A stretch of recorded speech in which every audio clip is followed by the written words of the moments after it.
mangay chintu inivangin isiam tharna beisay chungin ikebula karon kune kay miswale trom kay lohi imangay na mimshiatirna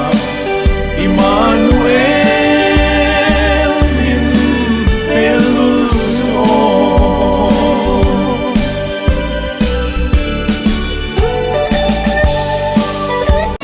Leile van alber eng kim chunga rorel tu Kovel tim ti eng tura long kan chu Zain di fakang u Kovel nam tin zinga enna aron kenta Rem na lalber tarlo pianga chu Zain ni toy moyang Hallelujah, Amen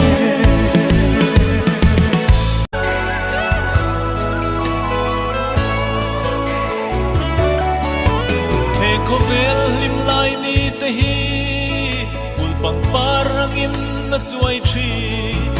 Araw kui na le amoy na zong te Nimta angin at thong maule tri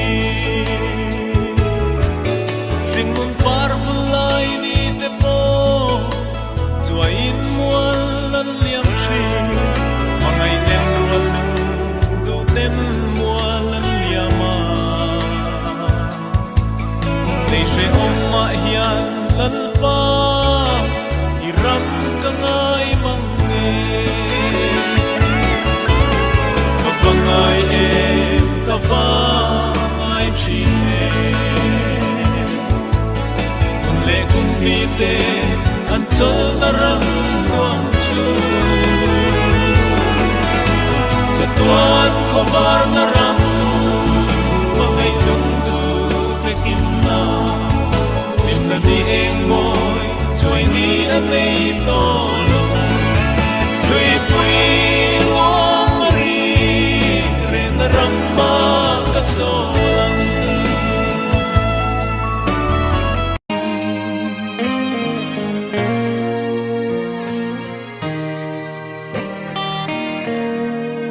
Avalo na em shay zoy leng to na chun nulung len Min selo kalen rual teu lung len say kasae Itrua na trul si mo boite karlam lan Pia say tulan tu ratam done may sulang ilaw ho hun chuan Elei ramiten an shethiam lo Lal tutlung fa te kan shing nu na Lal ram dan hi Ti samit me beng shriat na may zongin At chui chuak zo Thei don chuang si lo kan chan ram hi Lei shing mi ngay dan buk na tin rengin Min ti buay ngay lo kan kal zel do Kovelin du labin min nol ma se Lal tu chow enin Zay kan vor may dole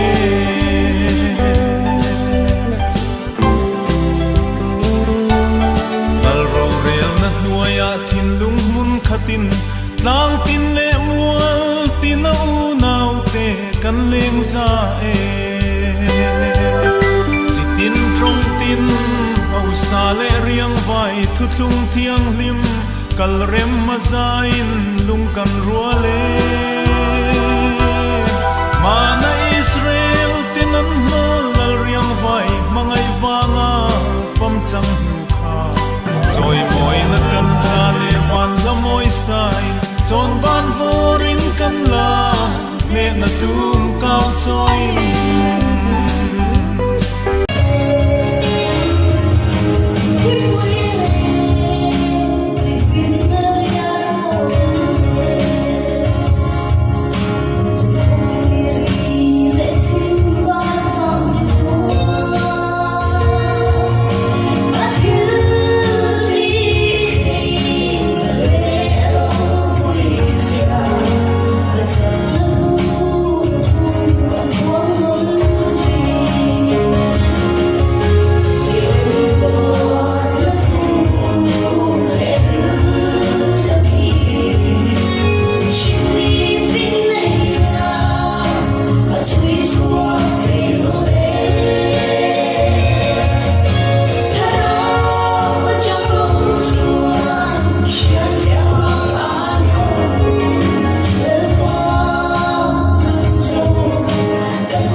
vana khian thil mak tin re nuai lam leya chin chia na ne in do na rap khak alo thengang lirte angingang ram tina tram atla anga lalpa ero van chum zinga ro pui rap khak nen alo kaldon athu thung wang sual ngai dam te amau thiang lim te chu min la ron suai nge yang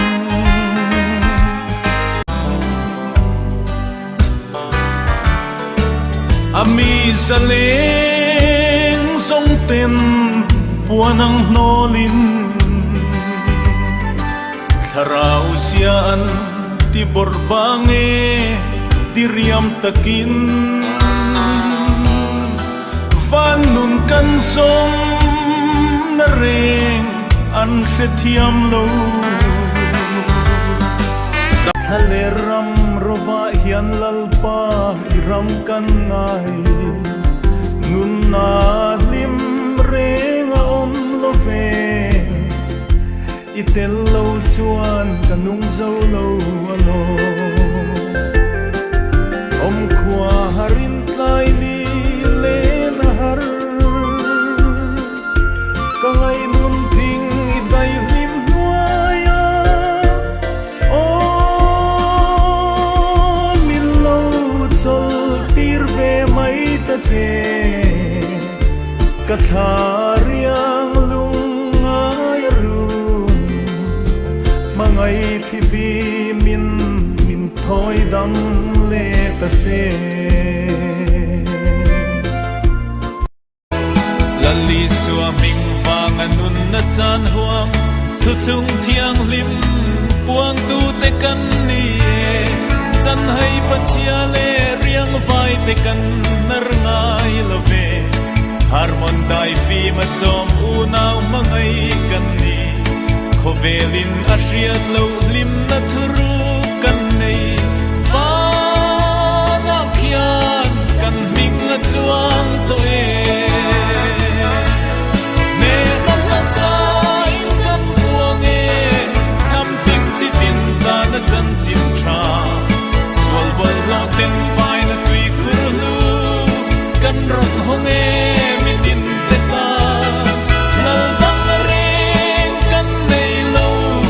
Nazareth swa chau lo chu hallelujah ne na na kan sa e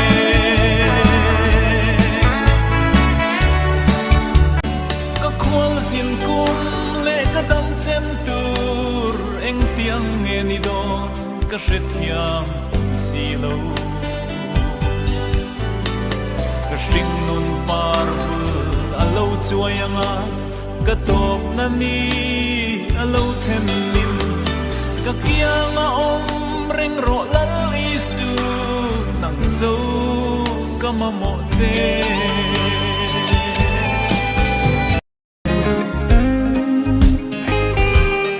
lal pa tang thiang lim zayona chuan in ral rin na thu kan puang me ke ngai na hun pi aliam ma hian kharau bo mek sang tam tak te roi kir turin ralin zayon an then ma ngai hian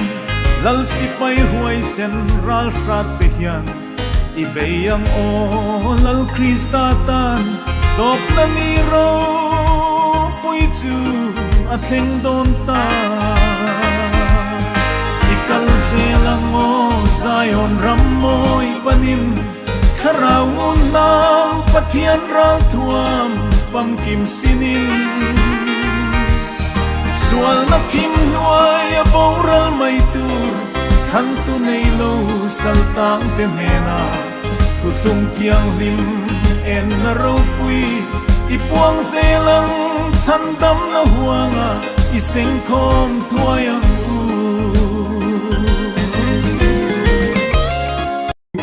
Chen muntnak lawangin piang tardu su arelo lali suwa Krista isual zong burtu ka kim mangaya wangin ama chu zui na ani chon van rama throi khen don cheni zalina yan ka sei do chu dam tumin lam su idam hunai kalbo le mayam cho wangin la li suwa choi moi tak pathian in mangai wang le choi moi tak ani awangin ama choi moi lam ro ti chon lal pa na ti dam zok don cheni la li suwa ming pakinom ro se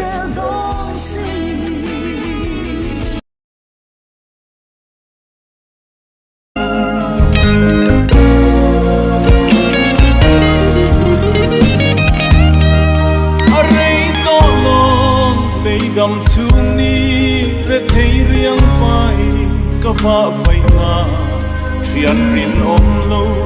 mangai tu der ten ka sing nun nim liam fo tri sui long pangin ka purit ne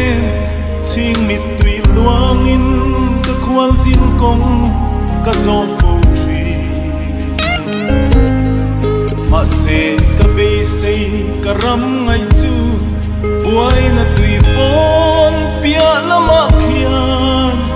alo e ka pan zel mai don